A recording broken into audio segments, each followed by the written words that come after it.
Hello, beautiful moms and entrepreneurs. My name is Charisse Walker, and I'm your host of the Unbreakable Mompreneurs podcast. This is a place where we come together to learn, grow, and inspire. So sit back, relax, and let's get started. Welcome to another episode of Unbreakable Mompreneurs. Today I'm with Yahne Sneed, and we're so excited to have her. Why don't you introduce yourself and tell us who you are? Yeah, so I am a mom of two.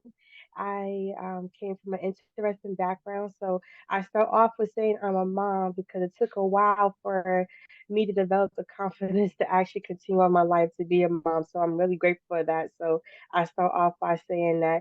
And how I got here was just basically going through a lot in my childhood. I had a lot of childhood trauma.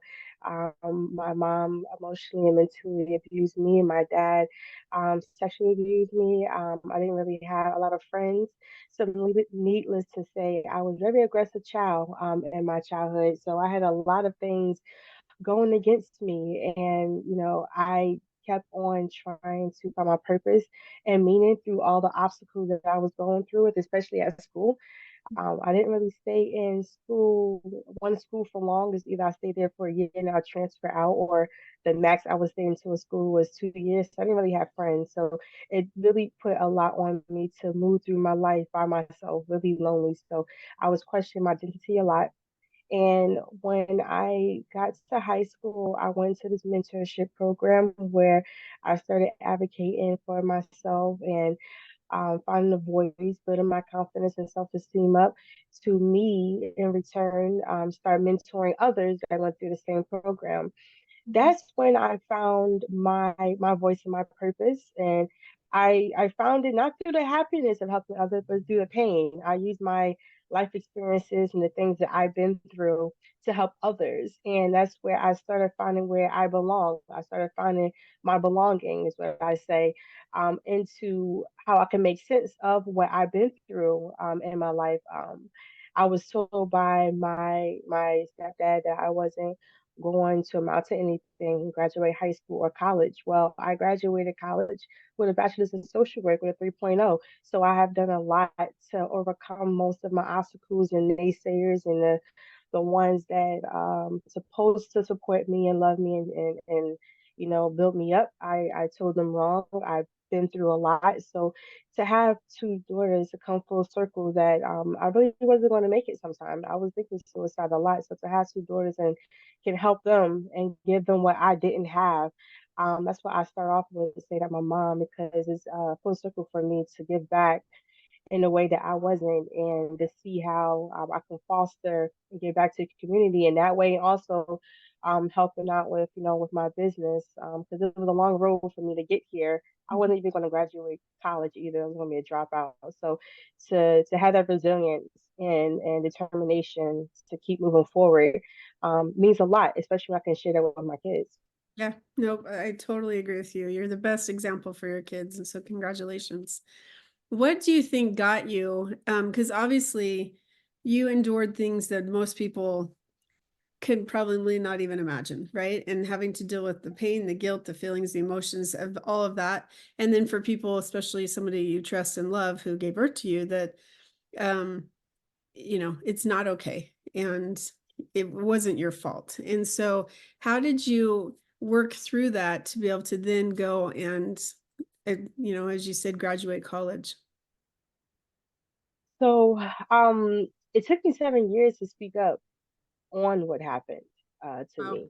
So during that whole time, there's a lot of guilt, there's a lot of shame, because like I said, I didn't really have friends, so I was mostly bullied. So and very misunderstood. So when I looked on the outside of parents, it seemed like everybody had it together, everyone that was around me, because I was so belittled. And it made me ashamed of anything that I was going through, because I feel like I was the only one going through it because everybody else looked like they had a perfect life. So 7 years of feeling ashamed about a situation. And it wasn't until I started going into college and actually being situated around friends and gaining friends, and really talking to others, where I started feeling more comfortable with what I went through and not feel ashamed. And when I started in college, I went to therapy and it kind of brought it out of me again. We went to my childhood and it kind of brought that part out of me. And I started, it was during the time where statute of limitations was up. So during this time and me bringing it up to my therapist, I had to question what I'm going to do with this information. And this was college for me was during a part of my state of enlightenment. I was transitioning to the spirituality realm, just trying to get better footing on, loving me more. So during this whole time, I started questioning, do I want to speak up once and for all?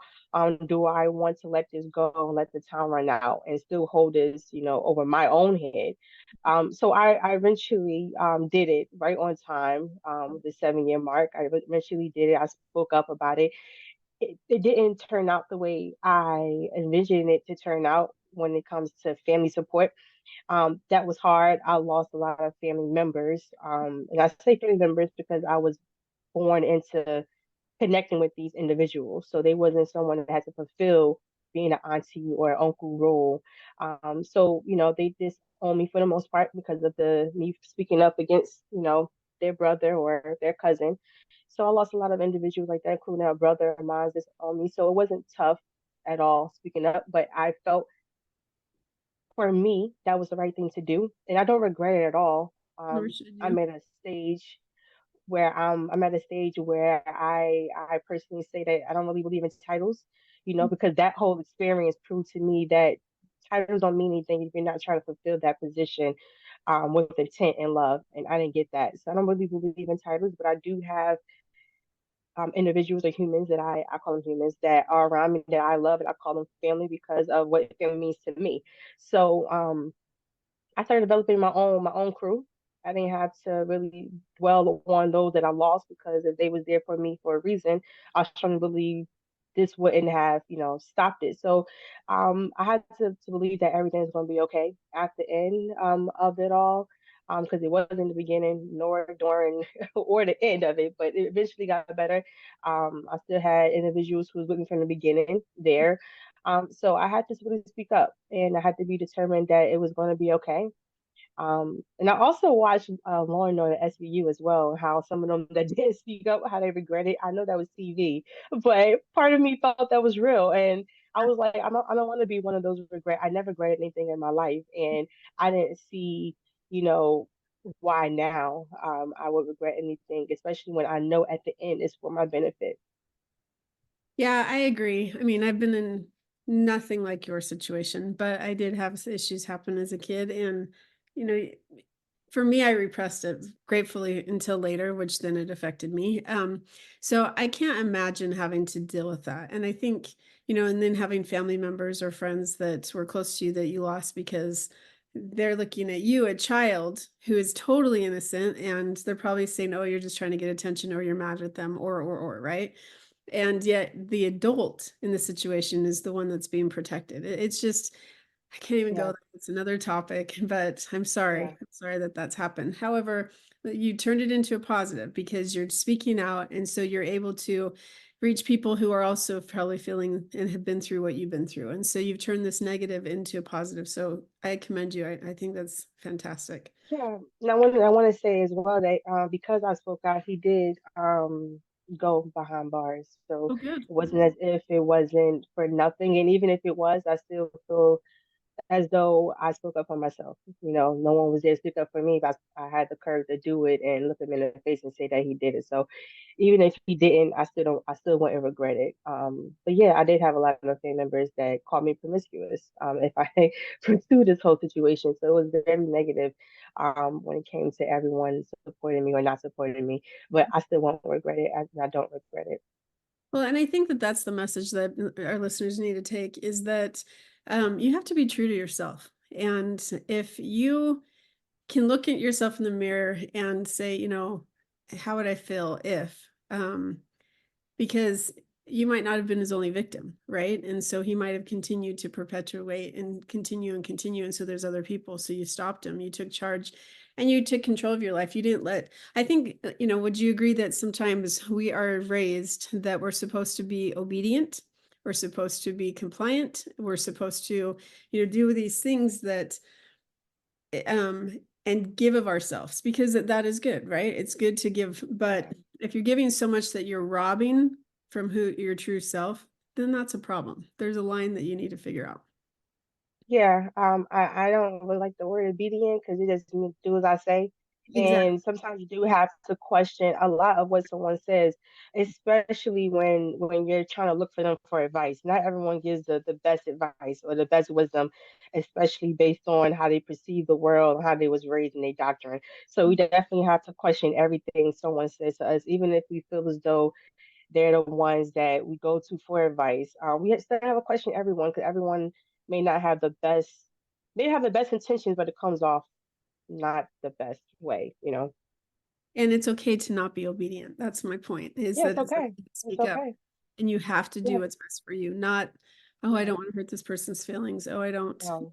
No, that's not how it works. No. I was talking with someone Yeah. yesterday. She showed me a picture of her as a kid. She had these like tons of stitches in her nose, right? And I'm like, oh my gosh, what happened? She goes, oh, my aunt's dog bit me. I'm like, well, what happened to the dog? Oh, it's still alive. What? And I'm not saying take care of the dog, but what I'm saying, I go, well, what happened with the aunt? What happened? And she goes, oh, she said she's sorry. That's it. She has a scar across her face for the rest of her life. And I said, well, what did your parents do? Because it's sisters, right? Oh, they Yeah. just said it's okay. What? It's not good And enough. she goes, well, because that's really the only thing that she has. She loves the dog. And I'm like, okay, I get it. But when my point of the story is like, you have to take care of yourself, and you have to be Yeah. concerned about yourself, and hurting somebody else's feelings when it's not your fault is not okay. So Yeah. anyway. Yeah. I definitely agree. You have to be able to live with yourself at the end of the night. If you can lay down on your pillow and say every choice I made, I Mhm. feel good about it, then all right. Then that's the way to go about doing that. But definitely be self-aware. You first. You can't help nobody else. Yeah, Take care of you first, and how you feel because you have to live with it. You have to live with it. I think of it as a 5-gallon bucket. You got to fill your bucket, and if there's a hole in the bottom of the bucket and the water keeps pouring out, there's nothing left to give. So you have to make sure that you can take care of yourself. Okay, so you turned the negative into the positive. You graduated from college. You are a social worker. So now what are you doing? So before I graduated, let me just backtrack. It was my fourth year. I think it was 5 years. I was going to drop out. So when I was in my dorm, I was reading. I forgot what I was reading, but I'm not really good in comprehension. But I have to read 4 or 5 different times in the same paragraph, and it takes hours on hours for me just to understand something. In college, you're kind of hands off with materials. So here you go. These are the chapters to read. Here's a test next week, X, Y, and Z, and you're on your own. So it's just literal me in my dorm, just trying to comprehend this stuff because there's no one to really, like I said, hold your hand. So I got overwhelmed. I started crying, but then I heard a voice. This voice was like, "You're doing it." So I got quiet, and I was like, "Wait, what?" I'm doing it. And then that's when I had this little euphoria. And I was like, wait a minute, I am doing it. So from that point forward, I started. It's funny. I look back. I say this story all the time. It's like I look at that moment and I was like, it really dawned on me, like everything that I've been through, finishing high school, going to college, focusing on the court with when it came to I call him my sperm donor, fighting these odds that was not good enough. I am doing it. So from that point forward, it kind of kick-started um me to really be like kind of like a baddie when it came to like how I saw myself. Like it built my confidence up. And then when I graduated and he went to jail, then it really was like confirmation for me to really do and take hold of life once I graduate.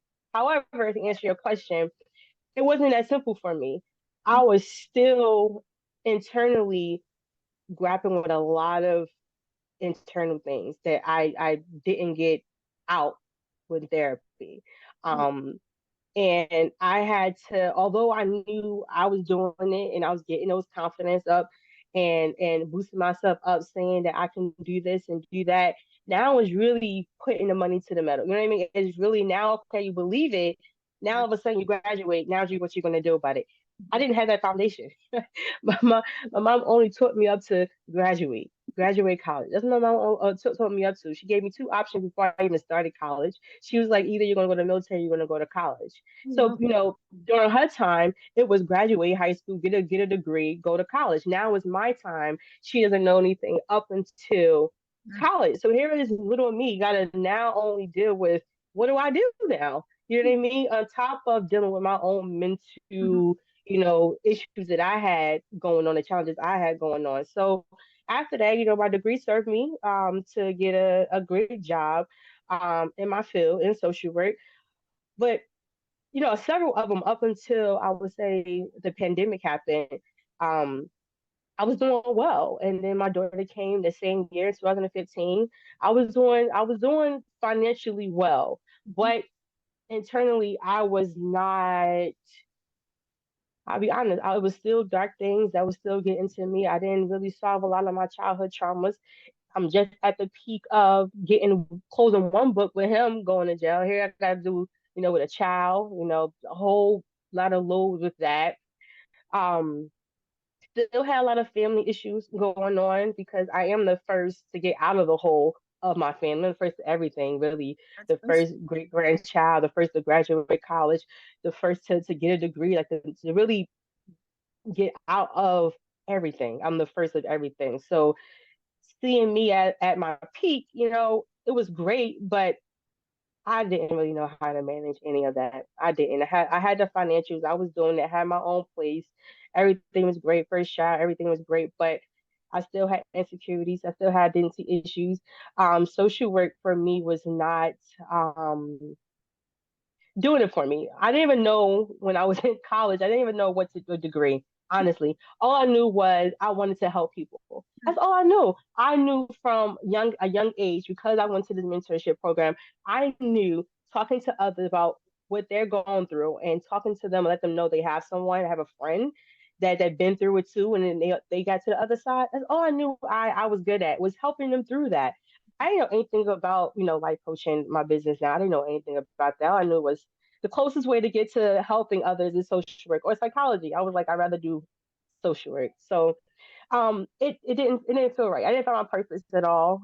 In that it gave me a glimmer of what it looks like when I actually had those one-on-ones in conversation with the client or consumer or customer, but it didn't do what I wanted to be served. Like I was really looking for my purpose, and it might sound cliche, but I really did know since I was little that everything that I was going through was for a reason. I really did know that. I really, really did personally deep down know that. And I see the fruit of it now, but I was like, social work wasn't it. But, you know, that's what I was doing for that whole time up until the pandemic. And then I lost my job. Mm. Okay. And I commend you that you admit that we all go through things, and the fact that you realized or you feel that it was for reasons so you could help other people. I feel like we live similar lives because my dad came to college on a work trip. He came to visit me while I was at college, and he's like, "What are you going to do with your life?" I was a freshman in college. I'm like, "I don't know."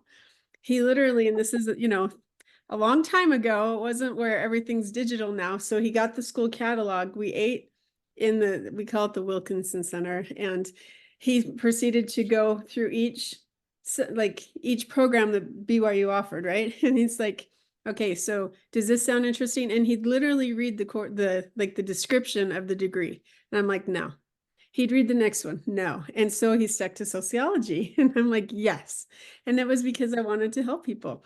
And so, but your life goes in so many different ways, right? And so the pandemic comes, you're out of a job, and then what happens? Oh, Lord. So it was a struggle for a good while. That's for about maybe 2019 or something like that. The pandemic started to happen.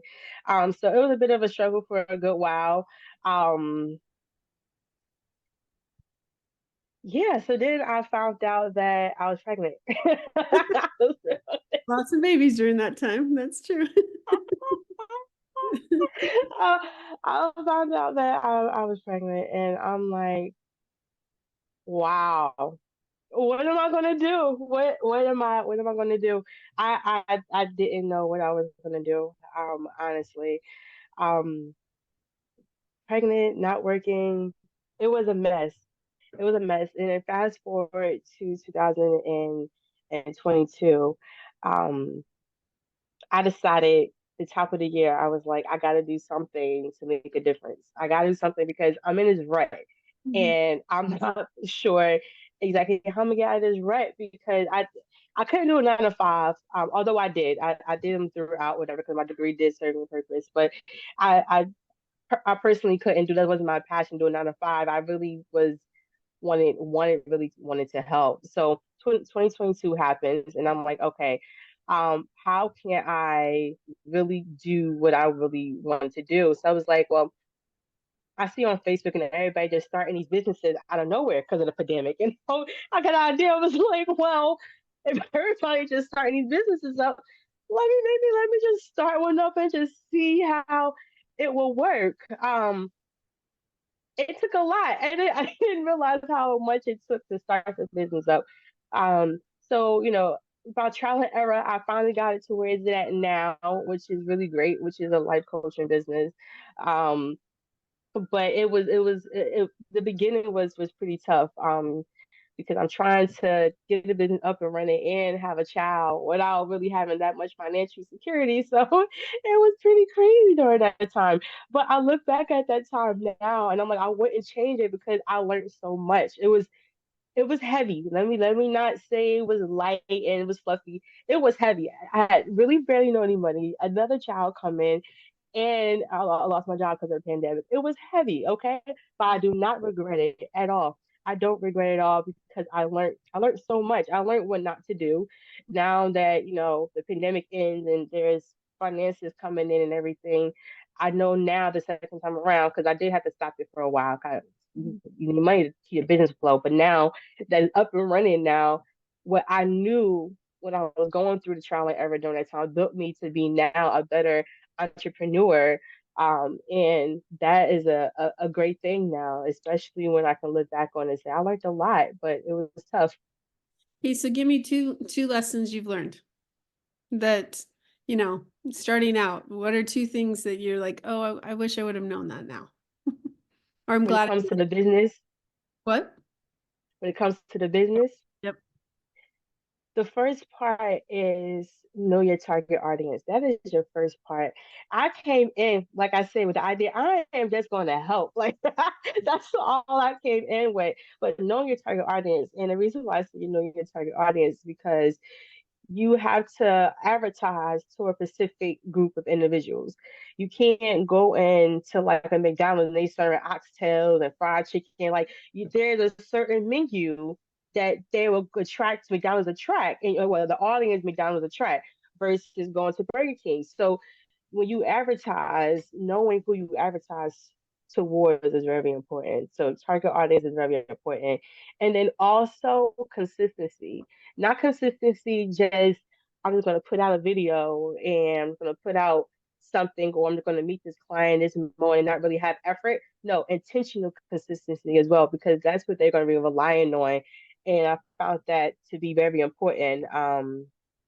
Because on the other side of what I do here, I also write. I'm also an author, and I have audience there. That's like, when your next book is come out. It's taking too long, and it's like I see that if I'm consistent throughout my Mhm. whole portfolio, what I do, they rely more. They're more reliant on depending on you for whatever they need in the podcast or keynote speaking or my book. So those are two things: knowing your target audience so you can advertise the right way, and then consistency.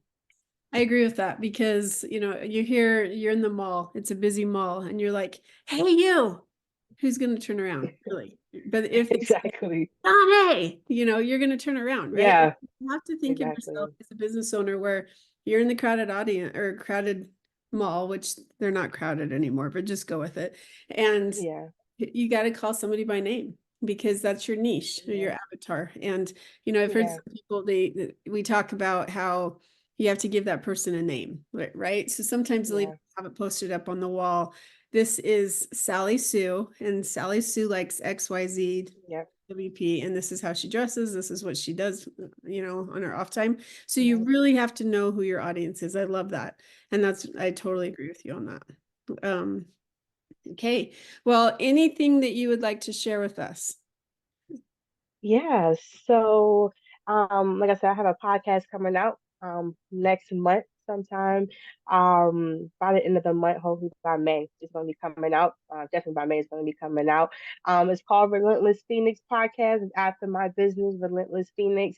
It's gonna be on YouTube. If you want to know more information about it, you can definitely go to my webpage, which is YahneSneed.com. That's YAHNESNEED.com, or my social media handles, which is Facebook. It is Phoenix by Yahne Sneed. Instagram and TikTok is Relentless Phoenix 00. The 00 is for always beginning, never ending. Love that. That's what you can follow me at. That's fantastic. All right.